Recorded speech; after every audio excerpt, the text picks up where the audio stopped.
Desde el Centro de Noticias de Caracol Televisión en Bogotá, esto es Noticias Caracol Fin de Semana.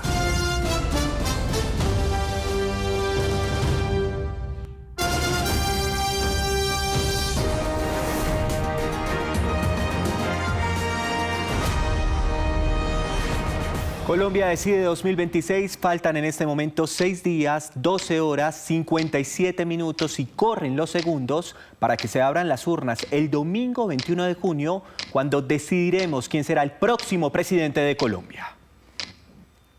7 de la noche, 2 minutos. Muy buenas noches, bienvenidos a la edición central del fin de semana de Noticias Caracol, Primero la Gente. Empezamos hablando de los cierres de campaña que tuvieron los dos candidatos que están compitiendo por la presidencia de la República. Abelardo de la Espriella cerró su actividad en Plaza Pública, en Buga, en el Valle del Cauca, e Iván Cepeda en Soledad, en el departamento de Atlántico. Con ellos están, ahí vamos a ver nuestros compañeros, Luis Eduardo Maldonado y también María Camila Roa. En Bogotá también estaremos con las elecciones en el exterior, precisamente con Sebastián Cortés. Arrancamos con Luis Eduardo Maldonado en Buga, en el Valle del Cauca, en el cierre de Abelardo de la Espriella. Luis Eduardo.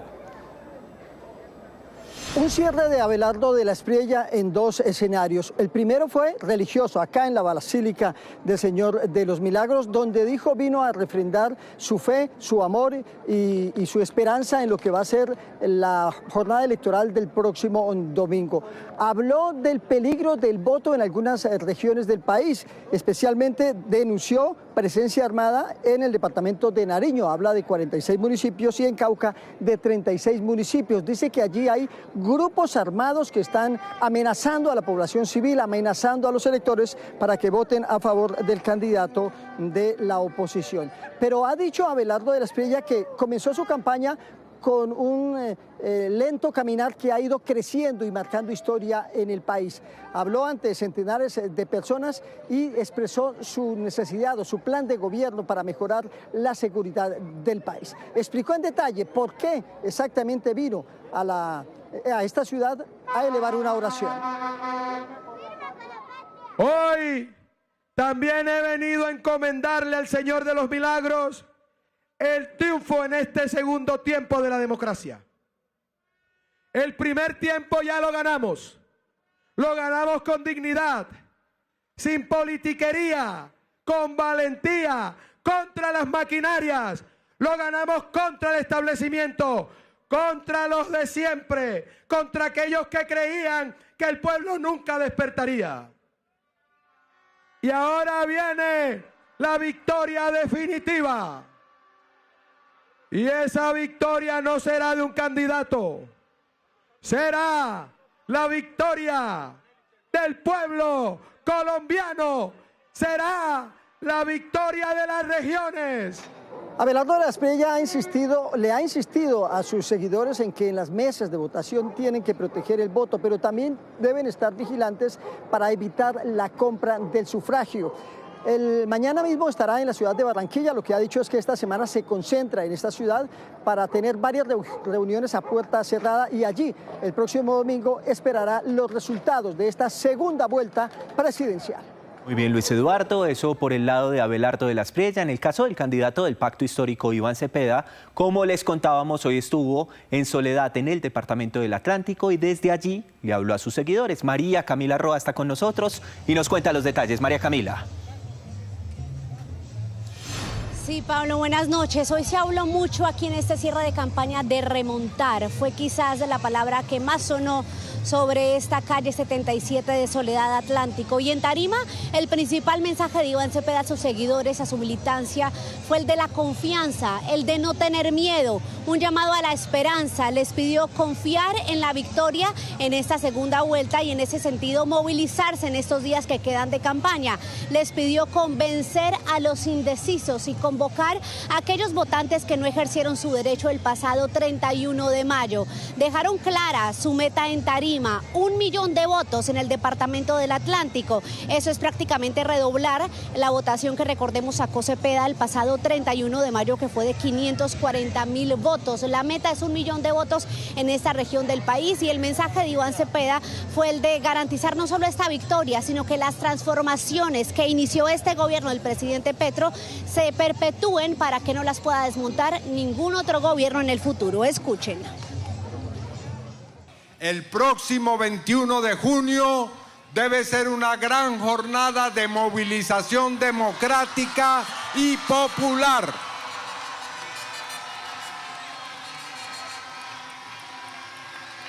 Que nadie se quede en la casa, que nadie renuncie a su derecho de construir el futuro de nuestra nación, porque el triunfo lo tenemos al alcance de la mano, esa es la realidad.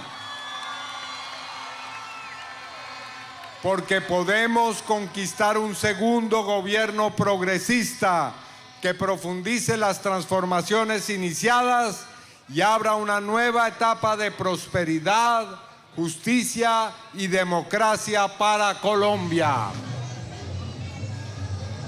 Voté por Petro, voto por Cepeda, fue una de las frases que más sonó en este cierre de campaña. No estuvo Aida Quilcoe, fórmula de la vicepresidencia que nos dicen encabezó otra serie de cierres locales en el suroccidente del país. Acompañaron en tarima a Iván Cepeda personajes de otros partidos, como por ejemplo Fernando Niño del Partido Conservador, que incluso dijo que está dispuesto a que lo echen, que lo saquen de su partido por no seguir sus directrices, pero que se la juega por esta campaña. También lo acompañó la Minga de Galapa, del pueblo Mocaná, que aseguraron lo estarán rodeando en estos días finales. Mañana Iván Cepeda tiene una rueda de prensa a las 9 de la mañana en Barranquilla, donde haría otra denuncia contra la campaña de Abelardo de la Espriella. María Camila con la información, muchas gracias desde Soledad Atlántico. Además les contamos que ya se abrieron las urnas en más de 7 países para las votaciones de la segunda vuelta presidencial de Colombia. Está con nosotros Sebastián Cortés, que nos cuenta cuántos connacionales están habilitados en el exterior y cuál es el balance preliminar. Sebastián. Pablo, balance de total normalidad entregan a esta hora desde los distintos consulados. Son 1.414.661 los connacionales habilitados, hay que decir, en 67 países para ejercer entonces el derecho al voto hasta el próximo domingo 21 de junio. Se abrieron las urnas, lo decía usted, ya en 7 países para esta segunda vuelta presidencial en Colombia, y el primer colombiano que ejerció su derecho al voto en esta contienda lo hizo desde el consulado de Auckland en Nueva Zelanda. También se han abierto ya las urnas en otros países como Australia, Corea del Sur, Japón, China, Singapur, y se espera que en las próximas horas también se instalen los comicios en países como Indonesia, lo propio Tailandia, Vietnam, la India y por último, sobre las 11 de la noche, Emiratos Árabes. Y en Noticias del Mundo, Estados Unidos e Irán anunciaron que alcanzaron un memorando de entendimiento para el fin de la guerra y que sería firmado el 19 de junio. Francia, Alemania, Reino Unido e Italia aseguraron estar dispuestos a levantar sanciones a la República Islámica. Después de 3 meses de confrontaciones, acusaciones mutuas y una tensión geopolítica que traspasó fronteras, la guerra en Medio Oriente parece llegar a su etapa final. Fueron semanas de incertidumbre antes que el presidente Trump confirmara que el acuerdo de paz con Irán está completo. En Truth Social autorizó la apertura del estrecho de Hormuz y levantar el bloqueo naval que durante semanas mantuvo las embarcaciones así, completamente varadas. El impacto se midió desde precios récord en el petróleo hasta un riesgo militar al intentar cruzar. Irán dijo que el acuerdo pone fin inmediatamente a la guerra, pero mantiene recelo. Se alcanzó a pesar de nuestra total desconfianza hacia nuestros enemigos. No confiamos en el enemigo, nuestra confianza reside en nuestra fuerza militar, nuestras capacidades diplomáticas y el apoyo de nuestro pueblo. Lo pactado abarca detener con efecto inmediato todas las operaciones militares en Oriente Próximo, incluido Líbano, donde más temprano los bombardeos sacudieron los suburbios de Beirut. La incertidumbre es protagonista. Nos quedamos aquí y no huimos durante la guerra. No tenemos miedo, no abandonaremos nuestra casa pase lo que pase. Pero hoy no esperábamos que nos atacaran. Los niños están aterrorizados, como es natural. Nunca nos iremos. La guerra estalló a finales de febrero con ataques de Estados Unidos e Israel hacia Irán y una respuesta que no tardó. Lo que seguirá ahora, tras la firma el viernes del memorando de entendimiento, son 60 días de conversaciones para buscar un acuerdo definitivo. Horas antes del inicio de la cumbre del G7 se registraron protestas en Suiza para rechazar el encuentro y la presencia de Donald Trump. Se estima que unas 15.000 personas salieron a las calles y algunos de los manifestantes se enfrentaron a las autoridades. La cumbre del grupo de las 7 naciones más industrializadas del mundo se realizará a partir de mañana en Francia y se discutirán temas como los conflictos en Medio Oriente y Ucrania. Y en Estados Unidos, un accidente aéreo deja 12 víctimas mortales. El avión despegó, pero se desplomó rápidamente y se estrelló muy cerca a la pista. Las autoridades informaron que en el siniestro fallecieron 11 paracaidistas y el piloto del avión, que era utilizado para realizar deportes extremos. Las autoridades de Missouri investigan las causas de este accidente. La Junta de Seguridad en el Transporte asumió el caso. Hablamos con Luis Alberto Moreno, ex embajador y expresidente del Banco Interamericano de Desarrollo, sobre el panorama actual de nuestro país. Lamentó, según él, que en Washington ahora se crea que Colombia es un país sin norte por un retroceso en materia de seguridad y anticipó los desafíos del próximo gobierno. Esta es la conversación con Juan Camilo Merlano. Doctor Luis Alberto Moreno, ex embajador aquí en Washington, expresidente del Banco Interamericano de Desarrollo. Gracias por estar con nosotros en Noticias Caracol. Muchas gracias a ti, Juan Camilo. Bueno, ¿cómo ve Colombia? Cuénteme, usted aquí un poco desde la distancia, pero me imagino que muy enfocado y conectado con las noticias. Pues Juan Camilo, a mí me pasa lo mismo que le pasa a usted y a todos los colombianos que vivimos afuera. Siempre vivimos pendientes de lo que pasa en el país y pues obviamente lo que uno ve es una elección que fue muy reñida, pero a su vez una participación altísima. O sea, hacía muchos años no habían tantos colombianos que salieran a votar. Yo creo que eso es una señal muy positiva. Y claramente lo que hay es un enorme cansancio frente a un gobierno que se dedicó a hacer una pelea permanente con todo, a un poco perder el norte que tenía el país en muchas cosas. De otro lado, en cuanto a las relaciones internacionales, y usted que está aquí en Washington, Colombia era un país súper respetado.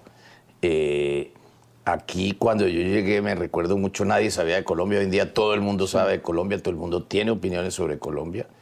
Y la opinión y el consenso que uno encuentra es una desilusión muy grande con lo que ha hecho el gobierno de Petro y sin ninguna dividendo a favor. Hay dos hechos que uno podría destacar de la elección. Uno va en línea con lo que usted está comentando. Abelardo, el candidato, tuvo una votación inesperada, 10.300.000 votos más, pero es cierto también que la izquierda tuvo la mayor votación en su historia en una primera vuelta. Iván Cepeda superó los 9 millones de votos, más de lo que tuvo Gustavo Petro en primera vuelta. Yo creo que hay una realidad en Colombia que es nueva, y es que hay una izquierda que es muy relevante, que a diferencia de años anteriores que siempre estuvo dividida, aquí se compactó. Quizás fue mucho más en el centro y en la derecha que había esa división que un poco resolvió la primera vuelta, que es lo que tenía que pasar. Pero indudablemente Colombia hoy es un país que tiene una izquierda activa y beligerante. A esa ciudadanía activa que participa, que sale a votar, que es como apasionada, también se suma un elemento, y es que algunos hablan de una polarización mucho más marcada, incluso radicalización de algunas posturas. Yo creo que la política en el mundo en general, dadas las redes sociales, dado los estilos de las campañas, dado la forma en que hoy en día se hace política, terminan básicamente en acentuar, no en bajar la polarización. Yo creo que aquí lo importante es que pasadas las elecciones pues se encuentre un camino para empezar a que haya una mayor convergencia. Pero lo que el país claramente hay dos voces muy distintas. Hay una voz que está cansada con todo lo que pasó en este gobierno, está cansada con toda la corrupción, la incompetencia, y está sufriendo las consecuencias de eso, desde la salud, pasando por lo que ha pasado con las relaciones internacionales, con la economía. ¿Esta polarización en Colombia es nueva o digamos que es consecuencia de algo que se viene sumando poco a poco? Yo siempre he creído que la polarización en Colombia se acentuó a partir del proceso de paz. Por una razón muy sencilla, porque se hizo un acuerdo en La Habana, pero nunca un acuerdo en Bogotá. O sea, cuando viene el famoso referendo sobre el proceso de paz, no se hizo el esfuerzo necesario para que hubiera una convergencia, y eso dejó una marca muy profunda en que los colombianos, yo creo que hoy en día ya no quieren hablar de paz, están en otra parte, sienten que entregaron mucho, sienten que entregaron mucho que basta ver los resultados de todas las curules de las FARC que perdieron en su totalidad. De tal manera que la gente siente que este fue un proceso que no les sirvió a Colombia, le sirvió a unas personas de las FARC, pero eso no quita de que hay muchas de las causas de la violencia en Colombia que son las que hay que atender. Hubo una reducción de la violencia posterior al acuerdo de paz, quizás una ventana, un periodo de tiempo, pero ahora no sé si estamos dando como la vuelta. ¿Usted cree que Colombia está echando para atrás? Juan Camilo, hay algo que no le dedicamos suficiente tiempo y análisis, y usted lo vive aquí en esta ciudad. Piense nomás que el Plan Colombia se hizo allá hace más de 25 años. Cuando el presidente Pastrana empieza el Plan Colombia, en su momento, la producción de coca estaba en torno a 130.000, 140.000 hectáreas. Y lo que propuso en su momento el presidente Pastrana era que la iba a reducir en la mitad la producción de coca, entendiendo que si uno bajaba, digamos, a 60, 50.000 hectáreas, bajar de 50 a 0 es muy difícil, porque es casi que buscar con lupa dónde está la coca. Pero se logró una reducción por encima del 50% en menos de 5 años. Lamentablemente, toda esta discusión del proceso de paz y el tema de tierras, etcétera, etcétera, lo que generó fue un gran incentivo para sembrar coca. Y después no se volvió a hacer erradicación de forma sistémica como se necesitaba, y lo que tenemos es una abundancia de droga que solo alimentó toda la economía ilegal. Y detrás de la economía ilegal siempre hay mucho más criminalidad.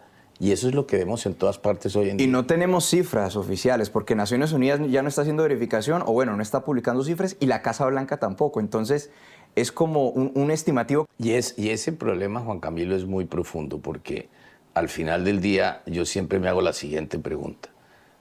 Nosotros teníamos, como decía anteriormente, 140.000 hectáreas, hoy hay arriba de 260.000 hectáreas. Después de 25 años y casi 13.000 millones de dólares de ayuda a los Estados Unidos, a uno se le cae la cara de pensar, oiga, ayúdeme en otro Plan Colombia. En las conversaciones que usted tiene aquí en Washington con distintas personas, ¿usted percibe que sí hay un cambio de concepto, de diagnóstico sobre Colombia? Pasamos de ser un país que demostró que podía ser exitoso resolviendo sus problemas, y un caso de éxito, como tú anotas, a un país que perdió su norte, con un gobierno incompetente, que le gusta es la bronca permanente y dañar muchísimo esta relación, que obviamente sorprendió a Estados Unidos que pudiera llegar un gobierno. Aquí no les importaba si era un gobierno de centro, de derecha, desde que hubiera, digamos, se mantuviera una relación que se esperaba que tuviera un apoyo, digamos, mucho multipartidista del lado colombiano, como de hecho lo tuvo durante años. Es un hecho novedoso, por lo menos para la relación bilateral entre Estados Unidos y Colombia, esta realidad en la que tenemos un presidente Trump que, digamos, el estilo es parecido al presidente Petro en términos de que se comunica mucho a través de sus redes sociales, y está sumándose, o más bien está expresando públicamente el apoyo a un candidato en Colombia. Eso no se había visto antes. ¿Usted le parece que eso es problemático para nuestro proceso electoral o no tiene relevancia? Claramente el presidente Trump es un fenómeno que es difícil de explicar después de él. O sea, yo que habrá un presidente Trump ahora y difícilmente llegará uno parecido.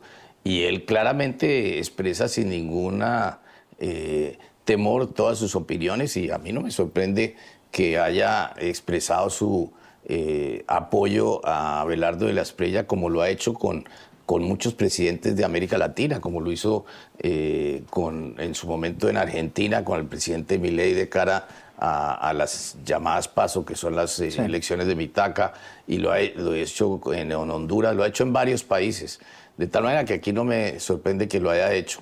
Yo no, y creo que lo que muestra, más allá del apoyo que haya dado, es el interés que tienen en la región, pero el interés tan grande que tiene en Colombia, porque sabe que Colombia es un país que puede equilibrar y balancear muchas cosas. También se suma a eso, pues esta advertencia del Departamento de Estado en el sentido de empezar a retirar visas a aquellos que ellos identifiquen que están comprando votos. Hay quienes en Colombia dicen que esto es una violación de la soberanía. Lo único que está persiguiendo el gobierno americano es que haya unas elecciones limpias, pero obviamente la visa o hacer parte del OFAC, pues la visa es una decisión libre que toma el gobierno americano de que decide a quién recibe y a quién no. Y mal haría y lo que está expresando aquí es esencialmente diciendo, mire, gente que quiera alterar una elección en Colombia comprando la voluntad popular es alguien que no es bienvenido a Estados Unidos. Doctor Luis Alberto Moreno, muchas gracias por estar con nosotros en Noticias Caracol. No, encantado, Juan Camilo, muchas gracias. 8 de la noche, 9 minutos. En otras noticias, en el norte de Bogotá, las autoridades capturaron a un ciudadano estadounidense investigado por un presunto caso de abuso sexual a un menor de edad. Los detalles nos los amplía Mayra Tenorio.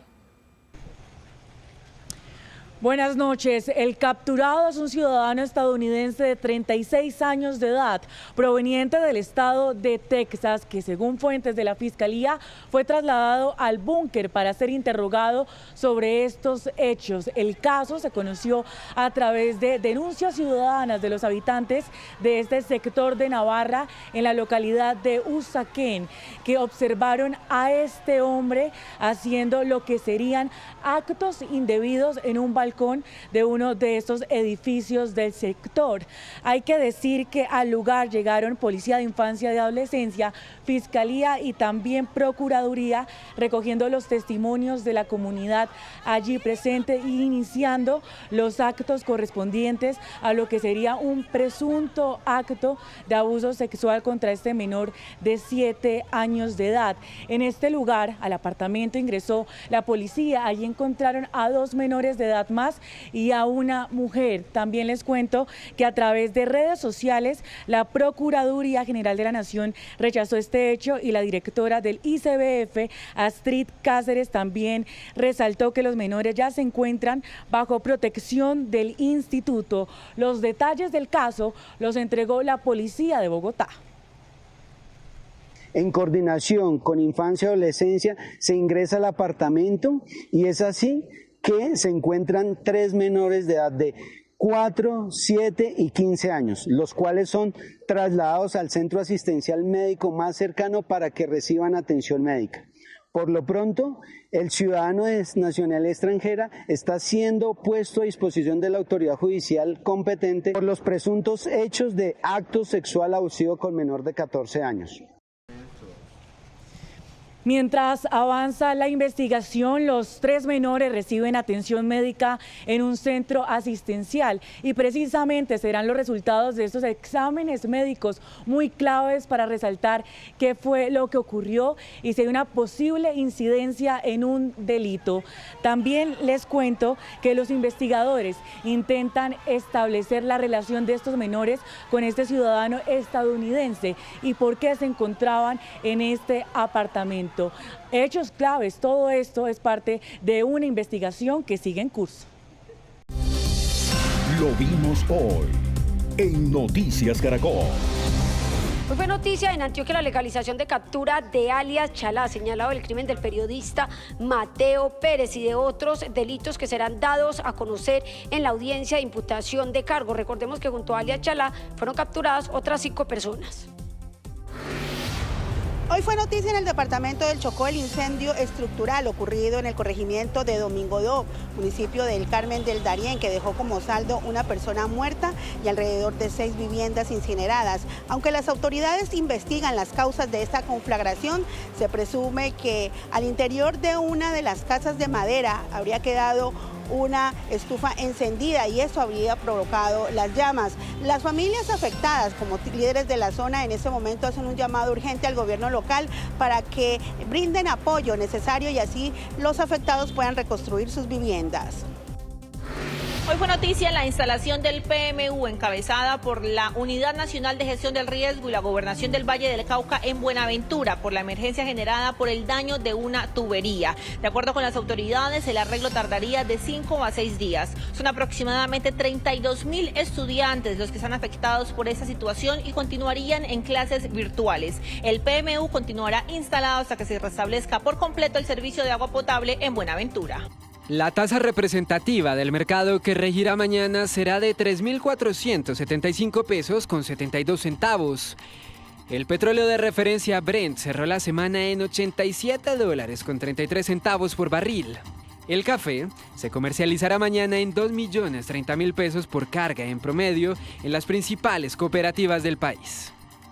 8 de la noche, 24 minutos. El Grupo de Búsqueda y Rescate de Colombia está entre los mejores del mundo. Así lo certificó Naciones Unidas después de que 64 especialistas de la Fuerza Pública y organismos de socorro superaran más de 170 pruebas.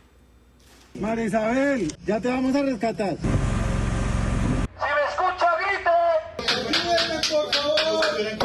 Fueron 36 horas consecutivas para superar más de 170 pruebas establecidas por Naciones Unidas para entregar el más alto estándar de búsqueda y rescate urbano en el mundo.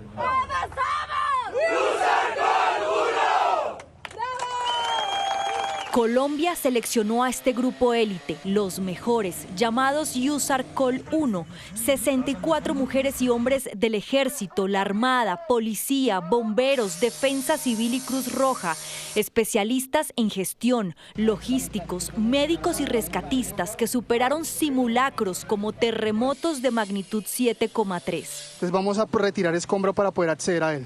Confirmado operaciones. Y en medio de la emergencia del desastre, la búsqueda y rescate de sobrevivientes a contrarreloj. ¡Esa es la habitación de mi niña!